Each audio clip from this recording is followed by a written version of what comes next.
नमस्कार, मैं हूं सौरभ शर्मा। गृहमंत्री अमित शाह ने प्रधानमंत्री चुनाव को लेकर एक नई भविष्यवाणी की। 2024 में मोदी ही जीतेंगे, 2019 से भी ज्यादा सीटों के साथ जीतेंगे। अमित शाह की दूसरी भविष्यवाणी है, राहुल गांधी की पार्टी अभी और नीचे जाएगी। कांग्रेस पार्टी दूरबीन लेकर भी ढूंढे नहीं मिलेगी। नरेंद्र मोदी जब चुनाव की तैयारी कर रहे हैं तब राहुल गांधी लेक्चर दे रहे हैं। अभी उनके लेक्चर का एक छोटा सा हिस्सा सामने आया है, उसी पर राहुल जबरदस्त तरीके से ट्रोल हो रहे हैं। थोड़ी देर में बीजेपी के बड़े बड़े नेता राहुल के लेक्चर का हिंदी अनुवाद करके सुनाएंगे। इस बीच ममता बनर्जी और राहुल गांधी की दोस्ती परमानेंट तरीके से खत्म हो गई है। सबसे बड़ी खबर यह है कि 24 के लिए राहुल बिल्कुल अकेले पड़ गए हैं।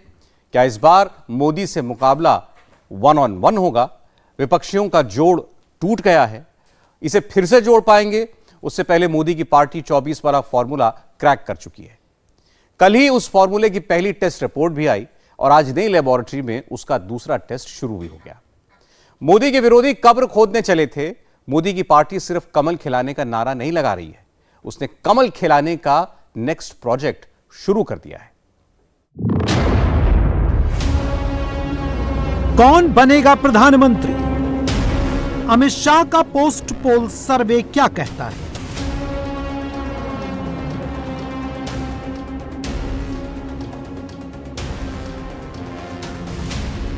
क्या मोदी लहर उत्तर प्रदेश, दिल्ली, महाराष्ट्र, बिहार, झारखंड में चल रही है? मोदी की पार्टी मैराथन मीटिंग कर चुकी है। मोदी के ऑर्डर पर बीजेपी के टॉप लीडर्स मैदान में निकल चुके हैं। मजबूत सीटें, सेफ सीटें, कमजोर सीट, हारने वाली सीट, इनका सर्वे पूरा हो चुका है। 543 सीट को 4 कैटेगरी में बांटा गया है। इसके बाद बीजेपी और संघ के कोर ग्रुप की 4 घंटे लंबी बैठक हुई।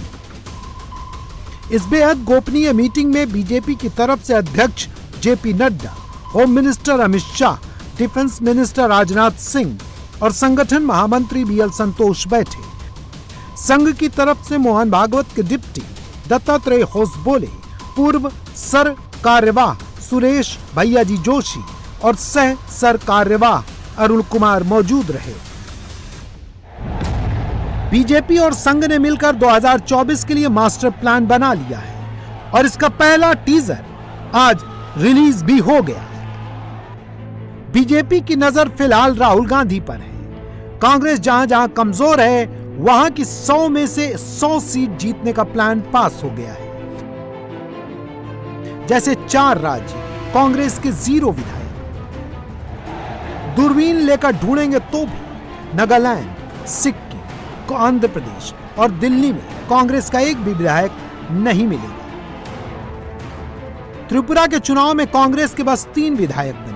मेघालय में कांग्रेस का खाता बही 5 एमएलए पर जाकर रुक गया। पश्चिम बंगाल के सागर दिघी उपचुनाव में अगर कांग्रेस का एक विधायक नहीं जीतता तो यहां भी राहुल की पार्टी 0 पर होती। सियासी रूप से सबसे बड़े राज्य उत्तर प्रदेश में राहुल गांधी की पार्टी के सिर्फ 2 विधायक हैं। कुल 9 राज्यों में कांग्रेस के 10 से भी कम विधायक हैं, यानी 9 राज्यों में राहुल गांधी की पार्टी सिंगल डिजिट में है। अरुणाचल प्रदेश में कांग्रेस के 4 विधायक हैं, गोवा में 3 हैं, तेलंगाना में कांग्रेस का कांटा 5 पर रुका है, मणिपुर में 5, मिजोरम में 5, ओडिशा में 9, गुजरात में 17 और बिहार में कांग्रेस के 19 विधायक हैं। राहुल गांधी की पार्टी कहती है कि राहुल ही अगले प्राइम मिनिस्टर होंगे, मगर कैसे बनेंगे? लोकसभा में कांग्रेस के पास 10% सांसद भी नहीं है। 2019 में कांग्रेस को नेता प्रतिपक्ष की कुर्सी भी नसीब नहीं हुई।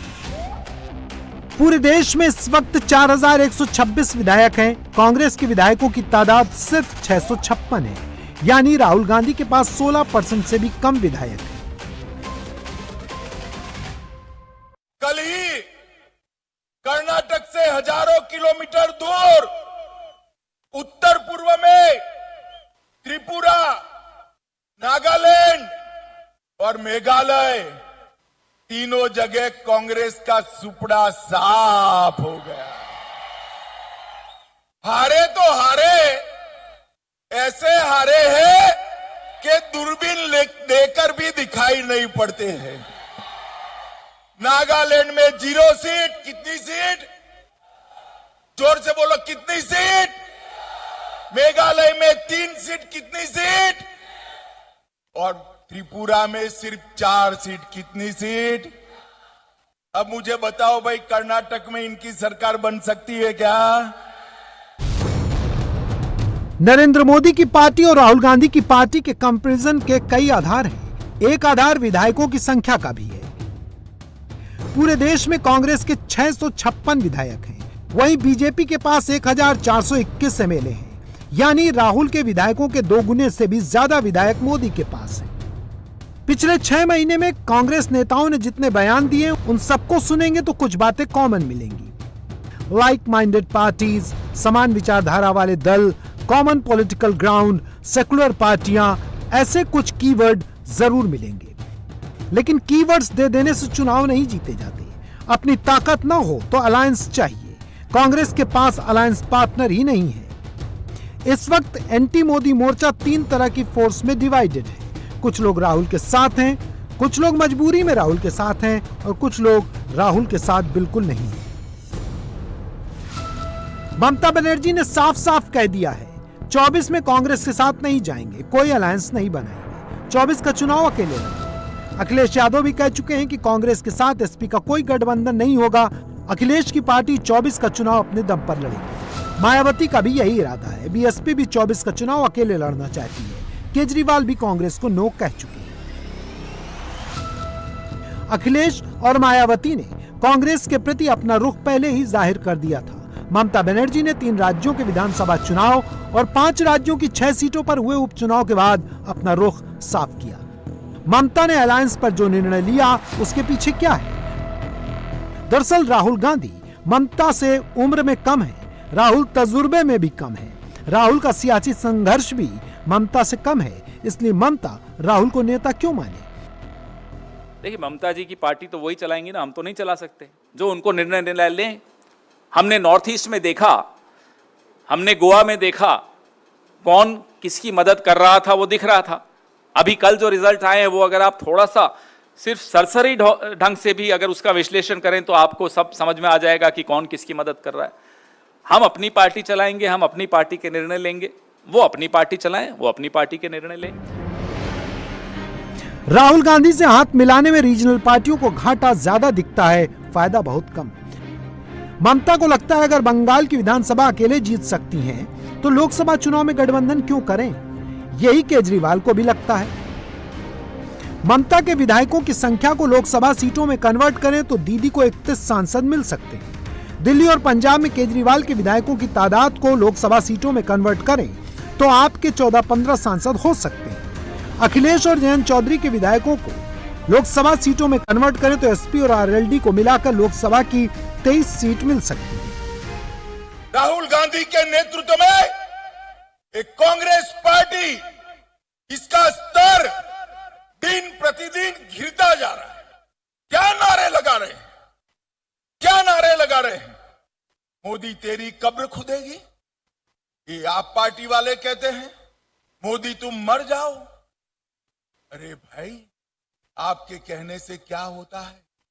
ऐसा कहने से ईश्वर आपकी नहीं सुनेगा, क्योंकि 130 करोड़ की जनता मोदी जी के लंबे आयुष्य के लिए प्रार्थना करेगी।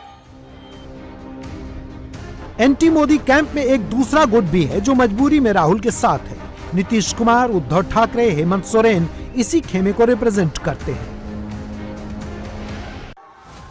महाराष्ट्र के पुणे के कसबपेट उपचुनाव में कांग्रेस की जीत के बाद महाविकास अघाड़ी को लग गया है कि एक रहेंगे तभी मोदी से लड़ पाएंगे। इसलिए महाराष्ट्र में शरद पवार, उद्धव ठाकरे और कांग्रेस का गठबंधन और मजबूत होगा। महाविकास अघाड़ी के तीनों दल एक होकर लड़े तो उसने बीजेपी से वो सीट छीन ली जहां पिछले 28 साल से वो कभी हारी ही नहीं थी। जिस तरीके से अपने देश में कारोबार चल रहा है, जो अपने साथ है वो प्यारे हैं, जो नहीं है वो दुश्मन है। ये जो नीति लेकर आज की भाजपा चल रही है वो गलत है। अपने देश में पहले से कभी हुआ नहीं था। और इसलिए मैं मानता हूं कि कस्बा का जो एक परिणाम आया है, नतीजा आया है, वो पूरे देश में बदलाव की शुरुआत हो सकती है। बदलाव की शुरुआत हो रही है। बहुत सालों के बाद अगर कस्बा चुनाव क्षेत्र में जितने सारे रहने वाले मतदाता हैं वो उस एक प्रभाव से बाहर आ सकते हैं, तो अपना देश भी जरूर जल्दी बाहर आ जाएगा। ठीक यही हाल झारखंड का है। रामगढ़ सीट पर हुए उपचुनाव में all India Jharkhand student union और बीजेपी की साझा कैंडिडेट सुनीता चौधरी ने कांग्रेस, जेएमएम और आरजेडी उम्मीदवार को हरा दिया। 19 में आजसू और बीजेपी यहां अलग अलग लड़े थे, तब वो हार गए थे। इस बार बीजेपी ने आजसू को जिताने में जोर लगा दिया, तो हेमंत सोरेन का प्रचार भी किसी काम नहीं आया। सरकार ने काम शुरू किया है भाई, अभी तो कई चीजें धरातल पर पहुंची भी नहीं होगी, पहुंच रही होगी। अब चिंता मत कीजिए, ये बात कुछ नहीं है, ये सब धन बल का खेल है। अब राजनीतिक में जो व्यवस्था है, उस व्यवस्था को जो इंटरनल है उसको भी जानते हैं आप लोग, एक्सटर्नल है उसको भी आप लोग जानते हैं। लेकिन जनादेश दिया है तो दिया है, हमारी शुभकामनाएं हैं। मेन मैच तो अभी बाकी है ना। हेमंत सोरेन मजबूरी में कांग्रेस को साथ रखने वाले नेता हैं। अगर कांग्रेस को नहीं रखेंगे तो गद्दी खिसक जाएगी, इसलिए हेमंत सोरेन के लिए राहुल मजबूरी वाले लीडर हैं। झारखंड के पड़ोसी राज्य बिहार में इन दिनों तमिलनाडु हो रहा है। बिहार विधानसभा में भी तमिलनाडु गूंज रहा है। जानते हैं क्यों? इसे समझने के लिए 48 घंटे पीछे चलना होगा। 2 दिन पहले तमिलनाडु में विपक्ष के नेताओं का एक मंच सजा था। मेजबान थे तमिलनाडु के सीएम स्टालिन। बिहार के तेजस्वी यादव वहां मौजूद थे। कांग्रेस के खड़गे नेशनल कॉन्फ्रेंस वाले फारूक अब्दुल्ला और डीएमके के स्टालिन के साथ तेजस्वी यादव ने हाथ पकड़कर साथ होने की कसम भी उठाई।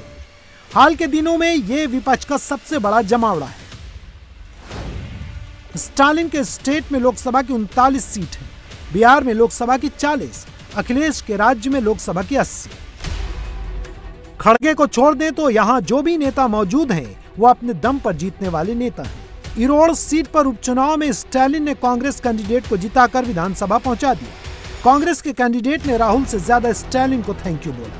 तेजस्वी यादव चेन्नई से पटना लौटे तो बीजेपी ने 2 वीडियो उठा लिए।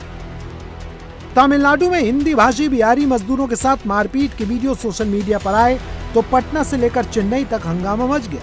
तेजस्वी यादव को विधानसभा में सफाई देनी पड़ी। एक वीडियो जहां बिहार और झारखंड के मजदूर आपस में लड़ रहे हैं, दूसरा जो वीडियो है वहां कोयम्बटूर का, वो स्थानीय निवासी केवल लोकल तमिल लोग आपस में लड़ रहे हैं। महोदय, ये डीजीपी का बयान है और जाहिर सी बात है कि इस गंभीरता को देखते हुए ही डीजीपी ने अपना वीडियो रिलीज किया है और सतर्कता जो है की गई है। लेकिन अलग से अगर कोई और इंफॉर्मेशन है तो आप दीजिएगा। लेकिन एक बात समझ लीजिए, हम पहली बार कई बार हमने पहले भी कहा कि इन लोगों का काम केवल अफवाह उड़ाना है। बोलेंगे भारत माता की जय, लेकिन जरा पूछो तमिलनाडु भारत का ही अंग है क्या? तमिलनाडु भारत का ही अंग है ना। जब भारत माता की जय आप लोग कहते हैं तो आपस के प्रदेश में घृणा क्यों फैलाते हैं? तेजस्वी, स्टालिन और फारूक अब्दुल्ला कांग्रेस के अलायंस पार्टनर में से अभी यही 3 नेता कांग्रेस के प्रति कमिटेड दिख रहे हैं। राहुल की पार्टी से इनकी डिमांड ज्यादा है, जिस पर कांग्रेस अभी ध्यान ही नहीं दे रही। 2024 में मोदी की पार्टी को हराने के लिए इन नेताओं ने कांग्रेस को जो फार्मूला दिया है, उसके मुताबिक कांग्रेस सिर्फ 200 सीट पर फोकस करे, जहां वो अकेली बीजेपी को टक्कर दे सकती है। बाकी 343 सीट वो रीजनल पार्टियों के लिए छोड़े और रीजनल पार्टियां 1 सीट 1 कैंडिडेट का फार्मूला बनाकर बीजेपी से लड़ें। कागज पर यह प्लान अच्छा लग सकता है, लेकिन कांग्रेस को यह मंजूर नहीं है। कांग्रेस 400 से ज्यादा सीटों पर लड़ना चाहती है। राहुल गांधी खुद को मोदी का चैलेंजर नंबर 1 मान चुके हैं। उनकी ये सोच ही विपक्ष की एकता में सबसे बड़ी बाधा है। पूर्वोत्तर के 3 राज्यों के चुनाव निपट जाने के बाद फोकस अब कर्नाटक पर शिफ्ट हुआ है। राहुल की पार्टी सांस ले पाती और देवगौड़ा की पार्टी कुछ प्लान कर पाती, उससे पहले ही मोदी की पार्टी ने कारपेट बॉम्बिंग शुरू कर दी है। गृह मंत्री अमित शाह ने बीदर और बंगलुरु का दौरा किया। वो मठों पर गए और चुनावी रैलियों को संबोधित किया। आपने तय करना है एविएशन और स्पेस में कर्नाटक को एक नंबर बनाने वाली भाजपा को वोट देना है या अपने परिवार का इंटरेस्ट नंबर 1 पर रखने वाली जेडीएस और कांग्रेस को वोट देना है। मित्रों, यूनिकॉर्न स्टार्टअप में नंबर 1 बनाने वाला भाजपा को वोट देना है या अपने परिवार में सभी लोगों को टिकट देने वाली जेडीएस को वोट देना है। पीएफआई पर बैन लगाने वाली भारतीय जनता पार्टी को वोट देना है या आतंकवादियों का समर्थन करने के लिए वोट बैंक की राजनीति करने के लिए तैयार हम कांग्रेस पार्टी को वोट देना है। जो पार्टियां परिवारवाद करती है वो कर्नाटक का भला नहीं कर सकती। वो अपने परिवार से ऊपर उठकर कर्नाटक के गरीब की चिंता नहीं कर सकते। कर्नाटक के गरीब की चिंता केवल और केवल मोदी जी के नेतृत्व में भारतीय जनता पार्टी कर सकती। कर्नाटक की यह तस्वीर सोशल मीडिया पर खूब घूम रही है। मैसूर में बीजेपी विधायक के बेटे के घर पर छापा पड़ा और वहां से 8 करोड़ कैश मिला तो कांग्रेस को मोदी पर अटैक करने का बहाना मिल गया। जो करप्शन की बड़ी बड़ी बातें करते हैं, ना अडानी का अ बोलते हैं, ना भ्रष्टाचार का ब बोलते हैं। एक शब्द आपको बीजेपी के कार्यकर्ताओं से, बीजेपी के नेताओं से, बददिमाग प्रवक्ताओं से, गृह मंत्री से, प्रधानमंत्री से नहीं सुनाई देगा। अब सुनने में आता है कि भाई येड्डी जी, जिनके खिलाफ तमाम भ्रष्टाचार के चार्जेस हैं, जिनका हाथ पकड़ के अब प्रधानमंत्री चल रहे हैं, वो अब कैंपेन कमेटी के भी चीफ बना दिए जाएंगे। कर्नाटक में भारत जोड़ो यात्रा के दौरान राहुल गांधी ने पेसीएम का नारा दिया था। मैसूर में छापे के बाद कांग्रेस वही रिपीट कर रही है। लेकिन इस एक छापे के दम पर कांग्रेस अगर कर्नाटक जीतने की सोच रही है तो ये भूल होगी। कर्नाटक में मोदी का कैंपेन अभी शुरू भी नहीं हुआ। मोदी आएंगे तो नैरेटिव भी बदल देंगे और कर्नाटक का नंबर भी चेंज हो जाएगा। मोदी विरोधियों की असली प्रॉब्लम क्या है ये आप जानते हैं? मोदी विरोधियों की सबसे बड़ी समस्या है कि वो एक ही कहानी बार बार सुनाते हैं। क्या राहुल गांधी की जासूसी कराती है मोदी सरकार? क्या राहुल गांधी को हिंदुस्तान से अच्छा चीन लगता है? क्या राहुल गांधी ने सच में यह कहा कि पुलवामा में आतंकवादी हमला नहीं हुआ? क्या राहुल गांधी को लगता है कि चीन में बहुत हार्मनी है, यानी सद्भावना है, हिंदुस्तान में डेमोक्रेसी खत्म हो रही है? दरअसल मोदी के विरोधियों के पास ऑल्टरनेट नैरेटिव है ही नहीं। मतलब नरेंद्र मोदी को किस बात पर घेरा जाए, हटाने के लिए क्या बात कही जाए, किस बात पर हराया जाए, वो कमियां नहीं गिना पा रहे। जबकि आज की तारीख में मोदी पब्लिक से सीधा इंटरैक्ट करते हैं, 2 मिनट में सारी बात कन्वे कर देते हैं। मोदी विरोधियों की पुरानी कहानी अब पिट चुकी है, फ्लॉप हो चुकी है, लेकिन मोदी के दुश्मन अभी भी पुरानी पिक्चर और पुराना ट्रेलर लेकर ही घूम रहे हैं। आज राहुल गांधी ने मोदी के खिलाफ कौन सा पुराना ट्रेलर लॉन्च किया और पुराने पोस्टर से मोदी के खिलाफ कौन सा नया माहौल बनाने की कोशिश की, देखिए। राहुल ने एक बार फिर जासूसी वाली झूठी थ्योरी घुमाई है। विदेश में खड़े होकर एक बार फिर मोदी के खिलाफ फेक कहानी बनाई है। वही कहानी पब्लिक को सुनाई है। मोदी से चुनाव में जीत नहीं सकते तो झूठे पर्चे बनवा दो, यूट्यूब पर फैला दो, अलग अलग टेक्स्ट, अलग अलग स्क्रीनशॉट वायरल करा दो, माहौल बना दो। प्रधानमंत्री के खिलाफ उनके दुश्मनों की जासूस वाली स्क्रिप्ट वैसे तो काफी पुरानी है। याद कीजिए, ममता ने भी अपना फोन दिखाया था, राहुल ने भी जासूसी वाला पोस्टर लहराया था।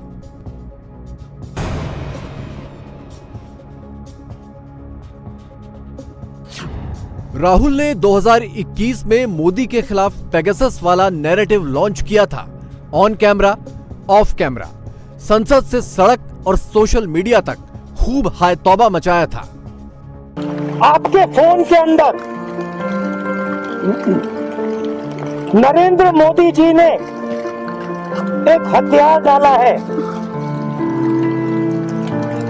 मेरे खिलाफ वो हथियार का प्रयोग किया गया।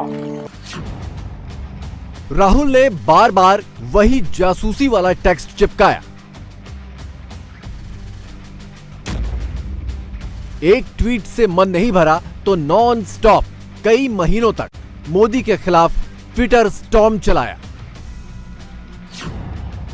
एक टाइमलाइन से दूसरी टाइमलाइन, मोदी जासूस, मोदी सरकार करे जासूसी, यही प्रयोग चलता रहा। हमारे प्रधानमंत्री ने और होम मिनिस्टर ने इस हथियार को हिंदुस्तान के इंस्टीट्यूशंस के खिलाफ, हिंदुस्तान के लोकतंत्र के खिलाफ इसका प्रयोग किया है। मेरा फोन टैप किया, ये मेरी प्राइवेसी का मामला नहीं है, ये राहुल गांधी की प्राइवेसी का मामला नहीं है। मैं विपक्ष का एक नेता हूं, मैं जनता की आवाज उठाता हूं, ये उस पर आक्रमण है। तो नरेंद्र मोदी जी ने इस हथियार को हमारे देश के खिलाफ यूज किया है। होम मिनिस्टर को इस्तीफा देना चाहिए और judicial inquiry, supreme court inquiry Narendra Modi पे होनी चाहिए। मजेदार बात नोट कीजिए, सुप्रीम कोर्ट ने राहुल की बात मानी। जासूसी कांड की जांच के लिए 27 अक्टूबर 2021 को एक एक्सपर्ट कमेटी का गठन कर दिया। 27 अक्टूबर 2021 को ही राहुल ने ट्वीट करके कहा कि वो पेगासस मामले पर सुप्रीम कोर्ट के ऑर्डर का स्वागत करते हैं। इसके बाद सुप्रीम कोर्ट की बनाई हुई कमेटी ने बताया कि उन्हें जासूसी के शक में 29 फोन दिए गए थे, जिनमें से 5 फोन में मैलवेयर मिला, लेकिन उसमें भी पेगासस होने के सबूत नहीं मिले। मगर राहुल ने सुप्रीम कोर्ट की बनाई कमेटी की इस फाइंडिंग्स के बाद क्या किया? उन्होंने मोदी को घेरने के लिए जासूसी वाला नया तराना सुनाना शुरू कर दिया। मोदी के खिलाफ राहुल की जासूसी वाली कहानी 2021 में शुरू हुई और उस वक्त राहुल क्लीन शेव होते थे, कभी मास्क तो कभी बिना मास्क के दिखते थे। मगर मोदी पर जासूसी के आरोप लगाने का नुकसान क्या हुआ? नुकसान यह हुआ कि 2022 के यूपी चुनाव में कांग्रेस का सुपड़ा साफ हो गया। उत्तराखंड ने भी राहुल को सेलेक्ट नहीं किया, पंजाब ने भी राहुल को रिजेक्ट किया, गोवा, मणिपुर में भी कांग्रेस की एंट्री नहीं हो पाई। 2022 के अंत में गुजरात में भी कांग्रेस साफ हो गई और 23 के शुरुआती चुनावी नतीजों में भी कांग्रेस बुरी तरह हार गई। 2022 से लेकर अब तक का चुनावी स्कोर देख लीजिए। मोदी का स्कोर 8 है, राहुल का स्कोर सिर्फ 1। यानी राहुल और मोदी विरोधी इकोसिस्टम ने जितनी बार प्रधानमंत्री पर पर्सनल अटैक किए, गलत आरोप लगाए, उतनी बार उन्होंने मुंह की खाई। इसके बाद सुबह शाम उठते बैठते सोते जागते हर रोज मोदी पर हमले की नई स्क्रिप्ट लिखने वाले स्क्रिप्ट राइटर राहुल गांधी की रीब्रांडिंग की गई। राहुल कहीं भी वोट तो नहीं जोड़ सके, हां भारत जोड़ो यात्रा जरूर निकाली, चुनावी नतीजों में उसका असर भी नहीं हुआ।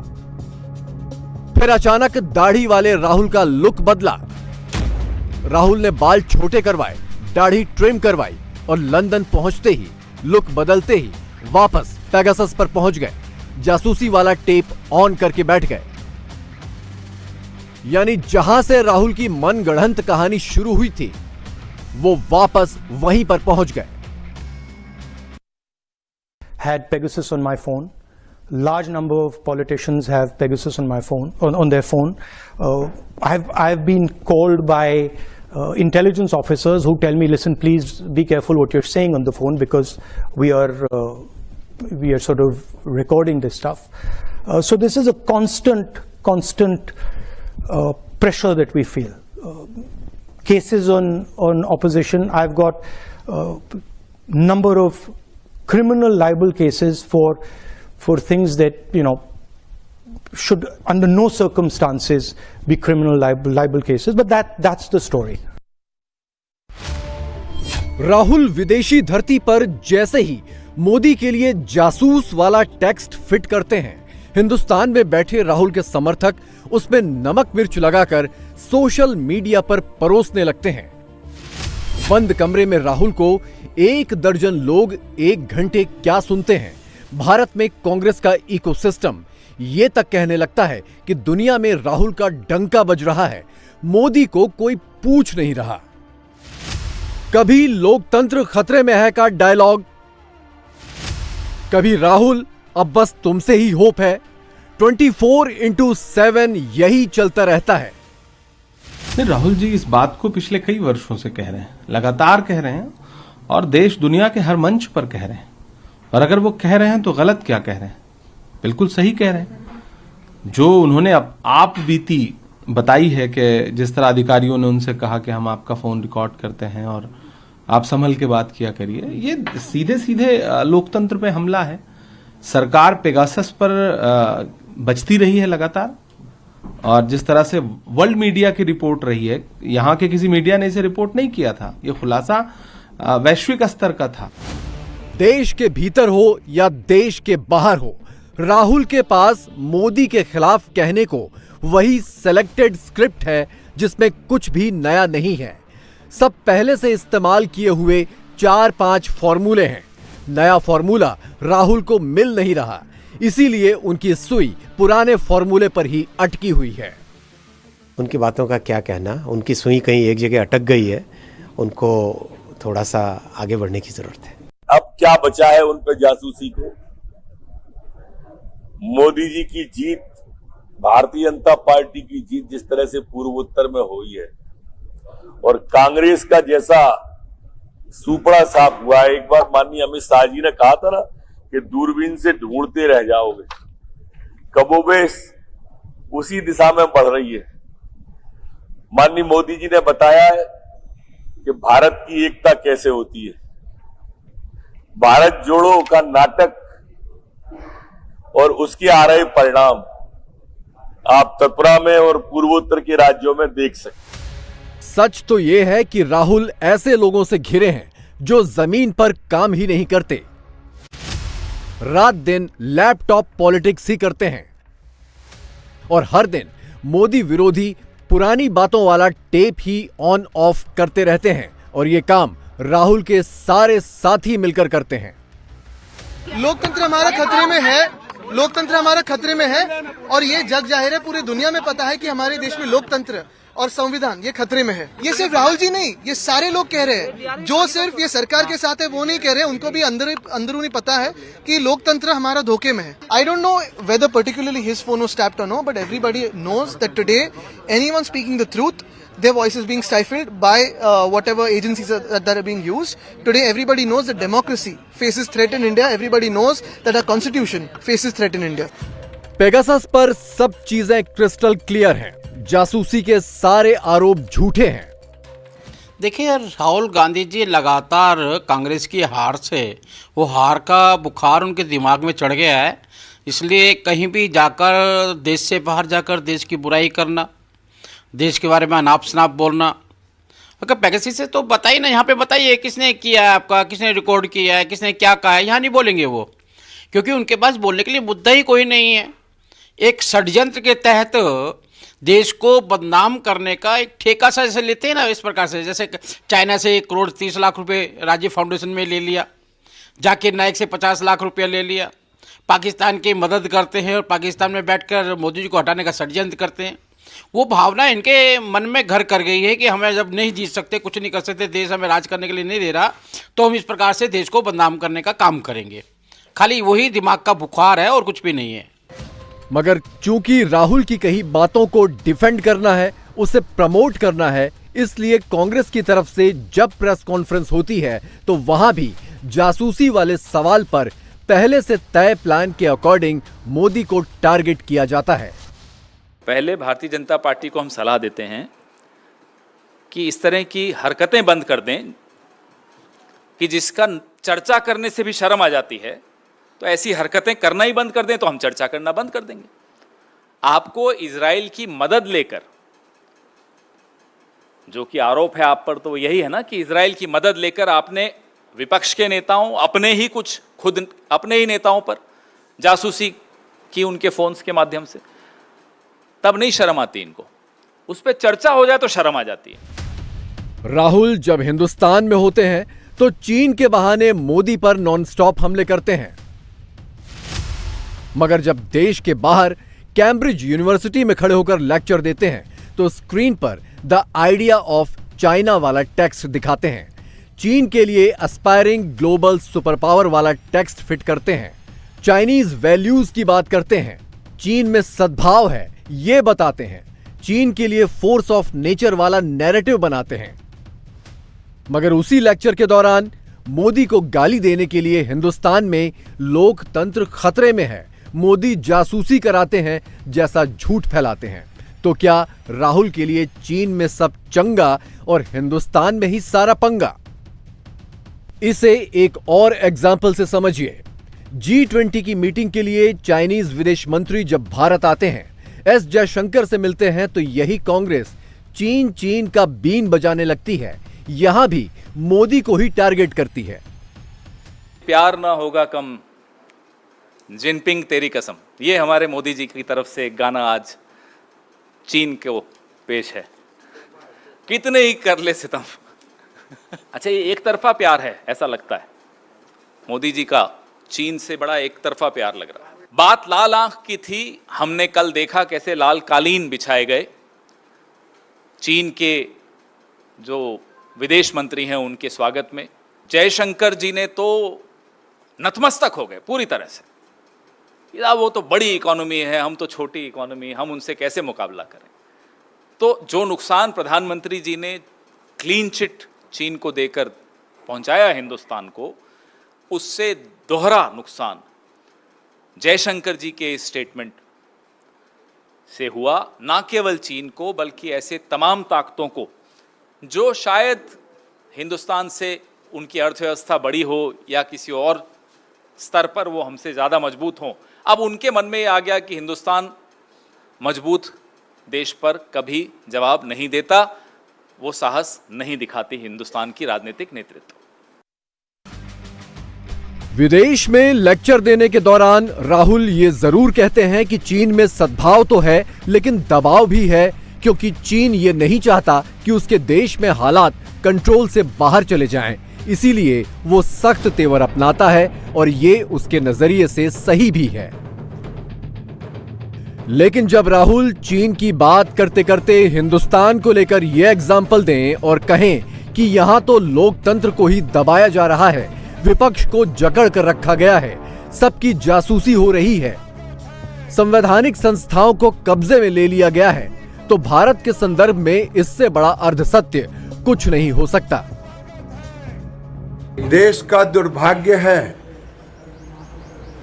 कि सदन के अंदर तर्कपूर्ण जवाब नहीं देते और विदेशों में जाके राहुल गांधी प्रधानमंत्री को गाली देते।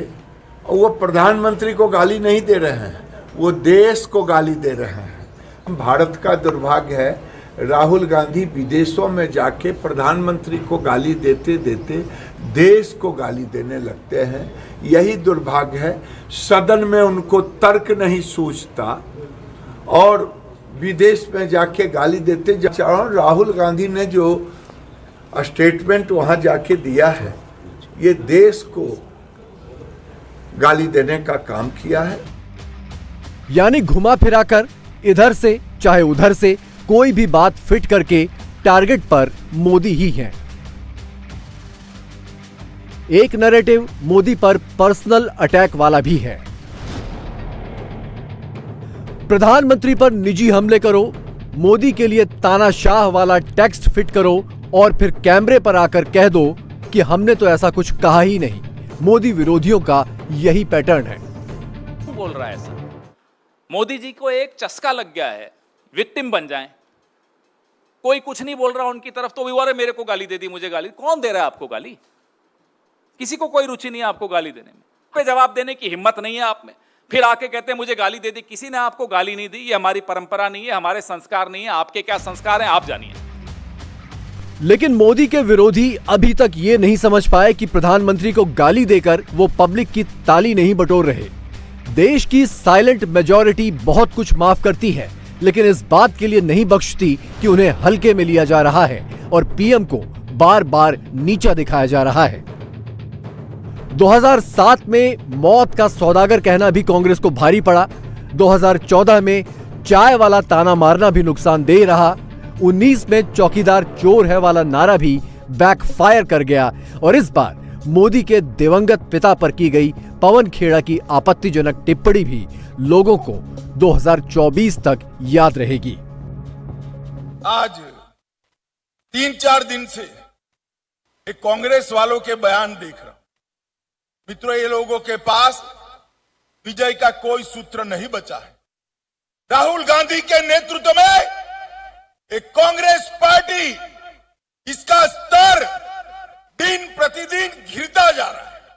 क्या नारे लगा रहे हैं, क्या नारे लगा रहे हैं? मोदी तेरी कब्र खुदेगी, ये आप पार्टी वाले कहते हैं।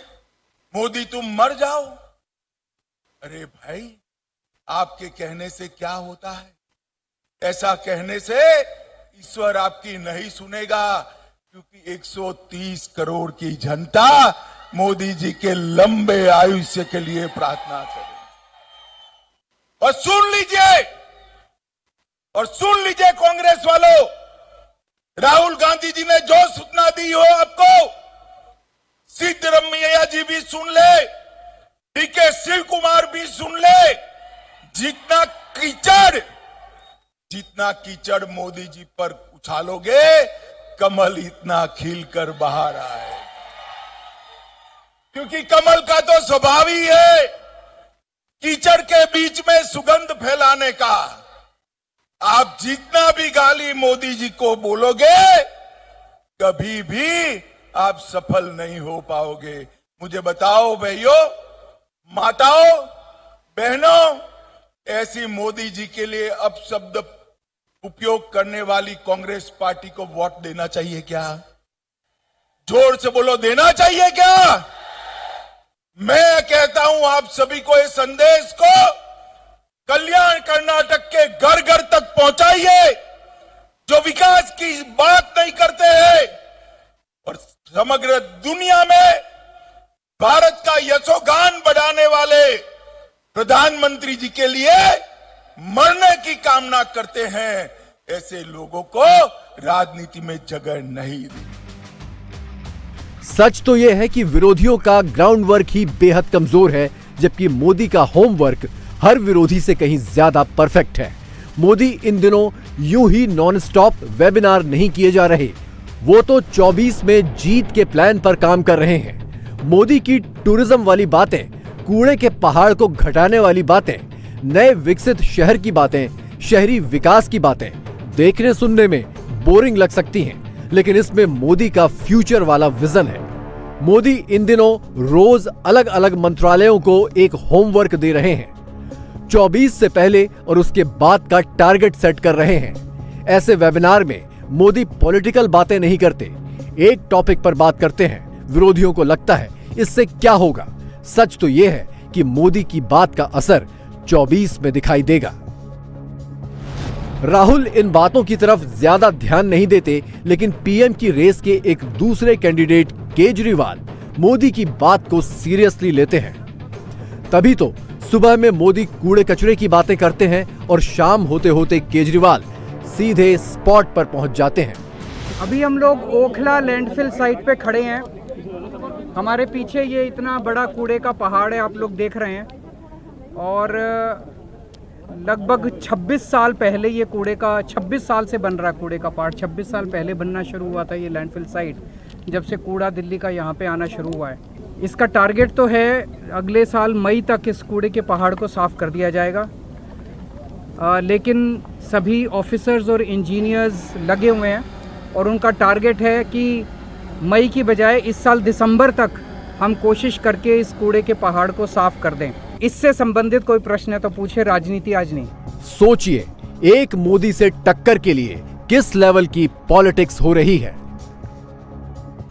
अतीक एंड गैंग पर एक के बाद एक एक्शन हो रहा है। बुलडोजर चल रहा है। बुलडोजर एक्शन के बीच अतीक के गुर्गों के घर से हथियार भी मिल रहे हैं। कौशाम्बी में अतीक के शार्प शूटर अब्दुल कवी के घर पर बुलडोजर चल रहा है। इस वक्त भी ये कार्रवाई जारी है। अब्दुल कवी 2005 में राजूपाल की हत्या के बाद से ही फरार है। अतीक के करीबियों पर एक एक करके योगी सरकार का बुलडोजर चल रहा है। अब्दुल कवी भगौड़ा है। पुलिस ने घर पर पहले नोटिस चिपकाया, फिर आज बुलडोजर लेकर पहुंच गए। पुलिस को अतीक के शार्प शूटर के घर से अवैध हथियारों का जखीरा भी मिला है। इंडिया टीवी हर वक्त हर जगह डाउनलोड करने के लिए सर्च करें India TV news Google play store या ऐप स्टोर पर।